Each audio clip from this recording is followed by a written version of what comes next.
अच्छा, ये अगर उमर भाई डिस्कशन करते हैं तो हम ओबियसली इनका हर एरिया को कवर कर रहे हैं, बट अगर इनके कोई जो फॉरेन प्लेयर हैं जो बड़ा फिन एलन की बात करें या हम रिली रूसो की बात करें, मेंडिस की बात करें, अगर लेट्स सपोज अभी तक वैसे किसी ने कंफर्मेशन नहीं दी, कराची किंग्स ने, इस्लामाबाद यूनाइटेड ने अपने कुछ प्लेयर की लिस्ट दी है, तो क्या लगता है कि जब कम्बिनेशन ख़राब होगा और फिर अगर कोई दूसरी ऑप्शन पे जाना पड़ेगा किसी और कंट्री के प्लेयर की तरफ, तो ये कम्बिनेशन आपको लगता है कि ये फिर बहुत डेंट करेगी टीम्स को? देखिए, मैंने आपको पहले बोला ना कि डेंट तो करेगी, चाहे कुछ भी हो जाए। एक टीम ने रिदम पकड़ा होता है तो सडनली 1 वीक का या 2 वीक्स का या 1.5 वीक का गैप आ जाए तो वो रिदम टूट जाता है, वो जेल होने में भी टाइम लगता है, प्रैक्टिस नहीं होती या वो फील्डिंग सेशन नहीं हो रहे होते, बॉलिंग का जो माइंड होता है, जो बॉलिंग कोच होता है, तो वो बॉलरों के साथ काम कर रहा होता है कि जिस तरह खुरम बॉलिंग कर रहा था या आप कह लेंगे आमिर बॉलिंग कर रहा था। नो डाउट आमिर को इतना टाइम नहीं लगता कि भाई एडजस्ट होने में, आमिर सडनली अपने आप को एडजस्ट कर लेता है कि वो पूरी दुनिया की लीग्स खेल रहा है माशाल्लाह और परफॉर्म भी करता है। तो बाकी बॉलरों को स्ट्रगल करना वो होगा, हाँ। स्ट्रगल करेंगे वो कि आमिर के साथ हमने कैसे एडजस्ट करना है, क्योंकि अभी कोयटा की टीम को पता चल चुका था कि भाई पिंडी में विकेट क्या रिएक्ट करेगी, लाहौर में क्या रिएक्ट करेगी, कराची में क्या रिएक्ट करेगी। वो उसके मुताबिक अपनी टीम भी खिलाते थे जी। और बैटिंग ऑर्डर भी उस तरह भेजते थे, बैटिंग ऑर्डर भी, बॉलिंग जैसे चेंज करनी होती थी वो वैसे ही करते थे, तो उनको पता चल गया था।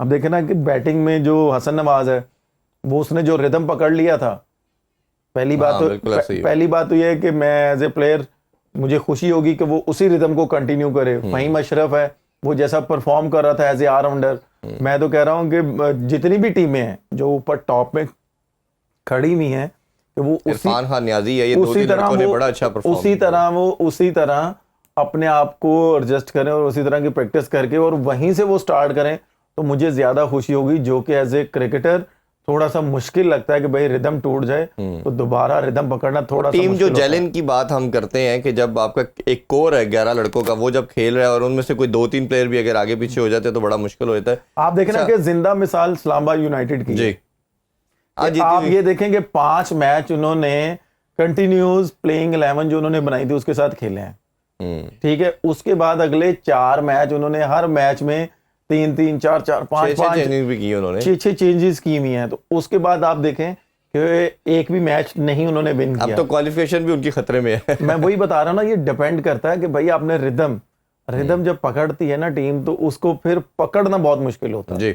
अच्छा, कराची की बात करें तो उनके लिए बहुत बड़ी बात है कि जी डेविड वार्नर वापस आ गए, और जब कप्तान आपको पता हो इतना स्ट्रॉन्ग आदमी हो, जो दुनिया का सबसे one of the best player वैसे ही माना जाता है एज ए प्लेयर, तो वो जो उनकी परफॉर्मेंस है सब जानते हैं, वो वापस आ गए तो एक ऑटोमेटिकली टीम का मोराल ऊपर हो जाता है कि इतना तगड़ा कप्तान हमारे पास बैठा है, और दूसरा एज ए प्लेयर भी, और तीसरा ये कि बाकी टीमों को भी जो मैसेज आता है कि डेविड वार्नर इज़ बैक, तो ये कितना आपको लगता है? और कराची का आपने शुरू में कहा था कि ये आपको एक डार्क हॉर्स नज़र आ रहा है कि जो आगे निकलेगा। देखिए, डेविड वार्नर को तो जितना भी अप्रिशिएट करें उतना कम है। वो चाहे जैसी मर्जी क्रिकेट है वो क्रिकेट खेलता है, उसके बाद उसकी पर्सनल एक्टिविटीज़ होती हैं, फैमिली के साथ वो टाइम स्पेंड करता है, दोस्तों के साथ टाइम स्पेंड करता है, क्योंकि मैं भी उसके साथ खेला हुआ हूँ। तो एक कराची के लिए बहुत बड़ी गुड न्यूज़ है कि भाई ये वापस आ रहे हैं, और स्पेशली सलमान भाई को मैं बोलूँगा कि उन्होंने उससे बात की होगी, फोर्स किया होगा, तो इसलिए वो वापस आ रहा है और वो लीड ऑफ द फ्रंट करना चाह रहा है कराची को।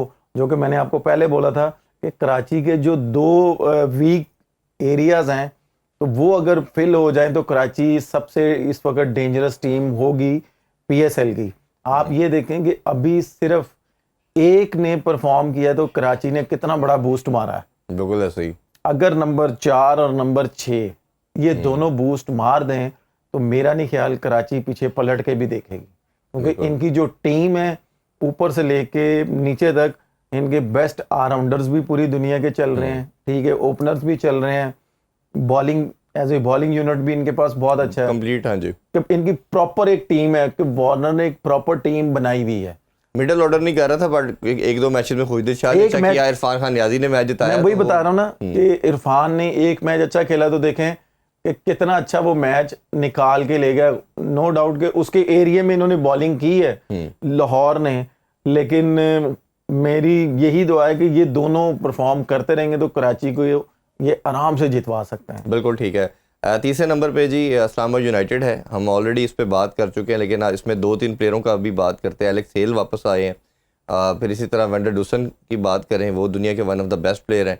पहले पिक में नहीं थे उनके स्क्वाड में, अब उनको ऑब्वियसली मनरो वगैरह या कोई नहीं आए होंगे जिनकी अभी ये डिटेल उनकी तरफ से कंप्लीट आएगी। तो ये 2 प्लेयरों का इन्होंने अनाउंस किया कि ये आ जाएँ, ये पार्ट होंगे इनका। तो इनके साथ ये पहले भी इनकी तरफ से खेलते रहे हैं। इन दोनों की इंक्लूजन कैसे देखते हो और अब क्या उनको मशवरा देते हैं इस्लामाबाद यूनाइटेड को आप? देखिए, पहली बात तो ये कि एलेक्स हेल पहले क्यों नहीं आए। ठीक है, जाहिर सी बात है कि उन्होंने नहीं पिक किया होगा अपनी पर्सनल, नहीं इन्होंने जारी बात है पिक नहीं किया उसने। उनकी या तो फिर वही हो सकता है, नहीं या तो उसकी अपनी पर्सनल कमिटमेंट्स होंगी।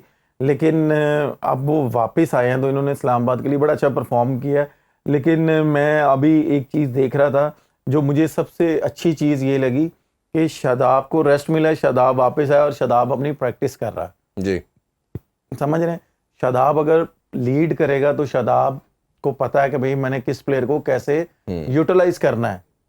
बात वही आ जाएगी कि भाई या तो फिर सलमान अली आगा खेलेगा तो या हैदर खेलेगा। ये एक बहुत ज़्यादा डिस्कशन हो भी रही थी, अभी भी हो रही है कि T20 का अब कैप्टन कौन होगा। क्योंकि जिस तरह हम देख रहे हैं कि इस्लामाबाद यूनाइटेड में शादाब कर रहे हैं और सबसे बेस्ट कैप्टन भी नज़र आते हैं। मेरा अपना मानना ये है कि गेम अवेयरनेस के लिहाज से, मॉडर्न डे क्रिकेट के लिहाज से बेहतरीन है। इनकी जगह पे भी क्वेश्चन मार्क था टीम के अंदर भी।